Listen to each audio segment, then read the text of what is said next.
Topic है वास्तविक गहराई तथा आभासी गहराई। जैसे देखो पानी में कोई वस्तु होता है तो वो वास्तविक गहराई से थोड़ा सा उठा हुआ हमें दिखता है, वो आभास थोड़ा सा ऊपर दिखता है, इसलिए वास्तविक गहराई और आभासी गहराई में एक संबंध होता है जिससे हम अपवर्तनांक निकालते हैं। इस माध्यम का अपवर्तनांक निकालते हैं। देखो माध्यम का अपवर्तनांक म्यू बराबर होता है वास्तविक गहराई बटा आभासी गहराई, वास्तविक गहराई बटा आभासी गहराई। देखिए ऐसा क्यों होता है, देखिए ये वस्तु है, ये कोई वस्तु है, जब इससे प्रकाश लौटती है, एक प्रकाश सीधी ऊपर की ओर लौट जाती है और जो तिरछी प्रकाश लौटती है ये सघन माध्यम है, ये विरल माध्यम है, ये सघन माध्यम और ये विरल माध्यम।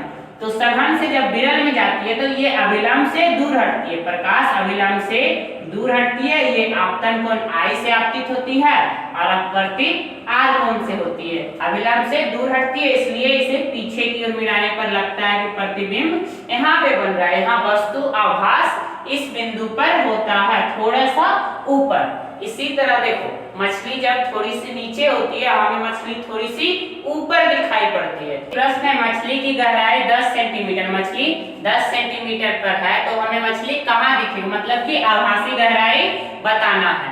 ये फार्मूला लगाएंगे म्यू बराबर वास्तविक गहराई बटा आभासी गहराई, म्यू बराबर वास्तविक गहराई बटा आभासी गहराई। ये देखिए जल का अपवर्तनांक है, जल का अपवर्तनांक 4/3 होता है, जल का अपवर्तनांक 4/3 होता है। वास्तविक गहराई दिया हुआ है 10 सेंटीमीटर, 10 रख देंगे और आभासी गहराई निकालना है, आभासी गहराई। देखिए 4/3 को नीचे लाएंगे, आभासी गहराई को ऊपर ले जाएंगे। आभासी गहराई बराबर हो जाएगा 10/4/3। ये भागा में था, इधर गुना में आ जाएगा, ये गुना में है, इधर भागा में आ जाएगा, तिरछा तिरछी गुना कर लेंगे। अब देखो ये यहाँ चला जाएगा, 10 गुने 3/4 बराबर 30/4। इसको भागा देंगे, 4 7 28, 7.425, 2 बच गया, 2 0, 4 5 20, 7.5 सेंटीमीटर हमें मछली 7.5 सेंटीमीटर पर दिखेगी। देखिए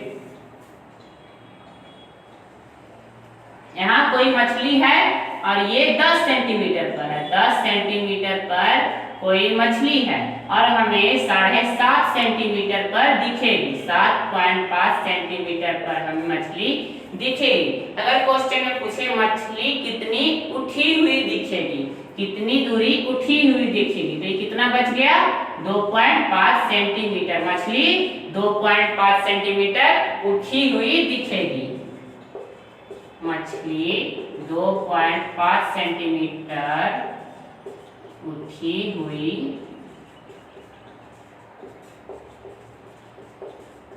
दिखेगी।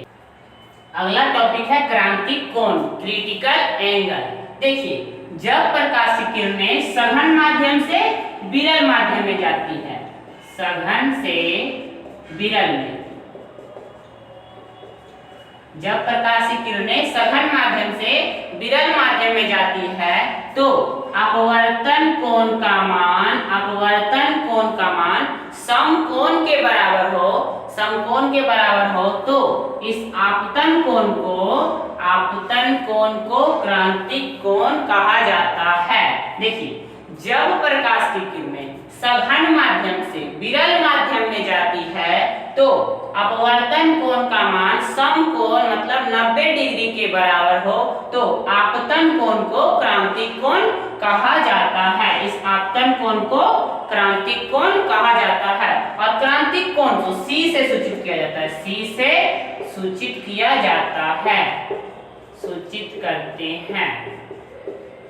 देखिए क्रांतिक कोण का फॉर्मूला होता है C बराबर साइन इनवर्स, C बराबर साइन इनवर्स 1/म्यू, 1/म्यू। म्यू है माध्यम का अपवर्तनांक, सघन माध्यम का अपवर्तनांक, नोट कर लीजिए इसको।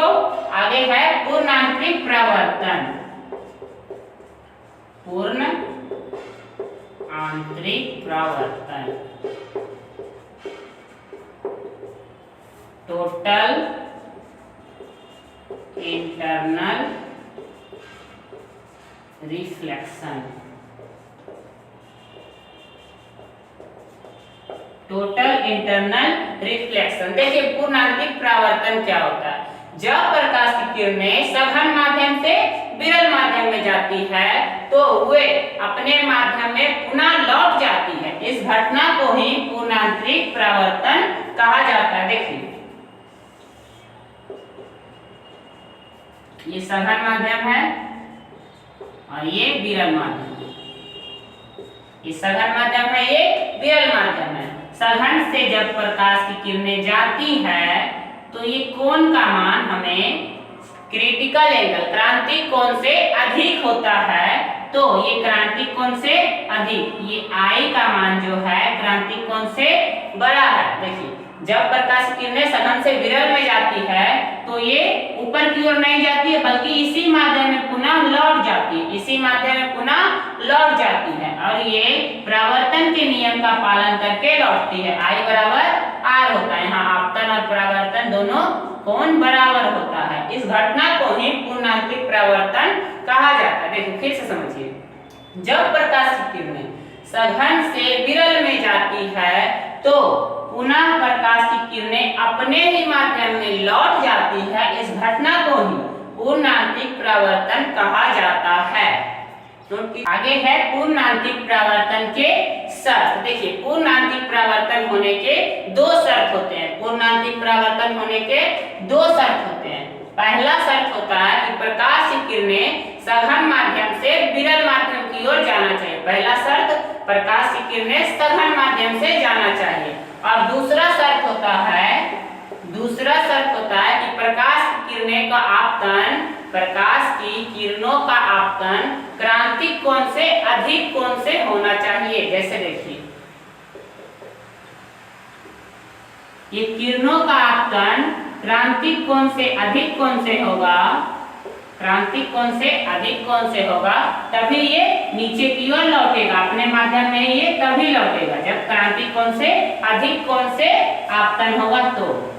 इसलिए दूसरा शर्त क्या हो गया? किरणों का आपतन, प्रकाश की किरणों का आपतन क्रांतिक कोण से अधिक कोण से होना चाहिए। आगे देखिए पूर्णांतिक परावर्तन से होने वाली घटनाएं। पूर्णांतिक परावर्तन के कारण क्या क्या घटनाएं होती है? देखिए पहला होता है मरीचिका का बनना। मरीचिका होता है मिराज, मरीचिका का इंग्लिश होता है मिराज, MIRAG, मिराज। ये हमेशा राजस्थान रेगिस्तानी क्षेत्र में बनता है। मिराज हमेशा रेगिस्तानी क्षेत्र में बनता है। सड़क पर, दूसरा है सड़क पर पानी का दिखना और तीसरा है इंद्रधनुष का बनना। इस वीडियो में बस इतना ही।